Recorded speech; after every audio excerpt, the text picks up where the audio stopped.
All right, welcome back into the Jam on the U. Nowadays, people use social media to get ahead in life. Many use it to target their business growth, while others use it to simply ignite their own personal self-esteem and confidence. Here to give us 4 tips on how to use social media in empowering and educational ways is TV host and creator of Empowerista, Alex Worley. Hello. Hello, thank you so much for having me. Yes, I'm excited that you're here. You know, obviously we have to use social media for our career, but a lot of people are using it now to market their business or just simply to connect with people in social life. Absolutely. There is so much good. To your point, you can promote what you're doing professionally. You can connect with people you normally wouldn't connect with.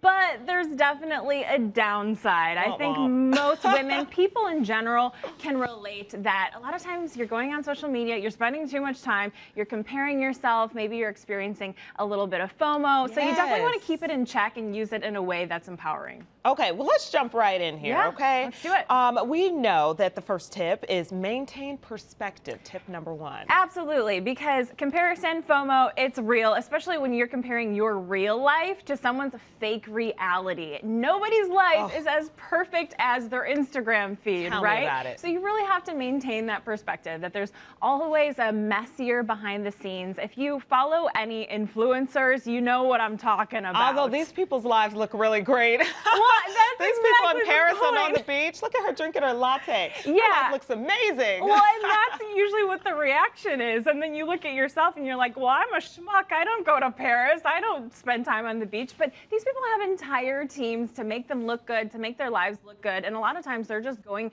to the beach literally to take the photo and then leave. Oh, man, that's not as fun. Yeah, so the grass is not always as greener, on the other side.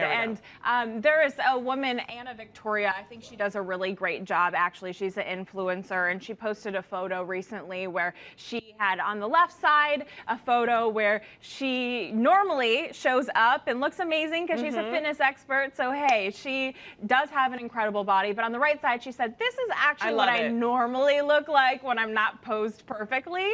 So she definitely inserted a little healthy dose of reality. Love it. Okay, let's keep it moving.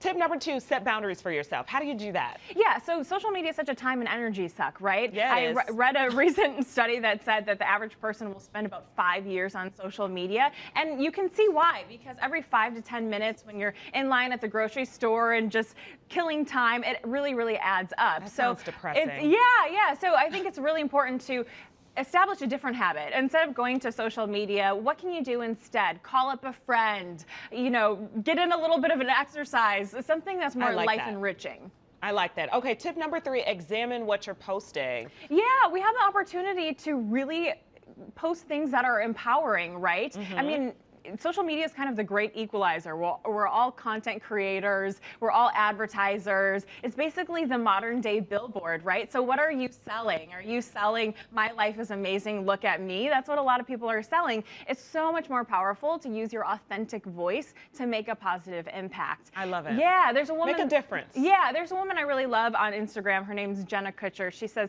ask yourself, who is this post serving other than myself? And she does a really good job to talk about some real life stuff. Like, for example, she recently suffered from a miscarriage, and she talks about that on Instagram. Granted, not everyone's going to feel comfortable sharing personal things like that, but if you do, that can be really powerful. Yeah, and that kind of led us to the 4th tip, which you're saying make positive social impact. So just using that voice to make a difference and to hopefully leave the world a better place. Exactly. You can take it an even step further and be a part of a larger social conversation and make positive impact. You may chime in about something more serious, like the mass shooting that happened in Vegas and your take on gun control, or it may be less serious but certainly important, a topic like motherhood. I have a friend, Raquel Dorsey, on Instagram who posted about how she temporarily lost her son at the park and understandably was totally terrified and asked her fellow moms on Instagram, what do you do? What's your meetup plan? So lots of good conversations that can be happening on social media for greater change. And I think the key with this is just be intentional about social media, how you're using it and how you're not, so it can ultimately be used for good. Nice. And kind of organizing your time. I like that. That a lot.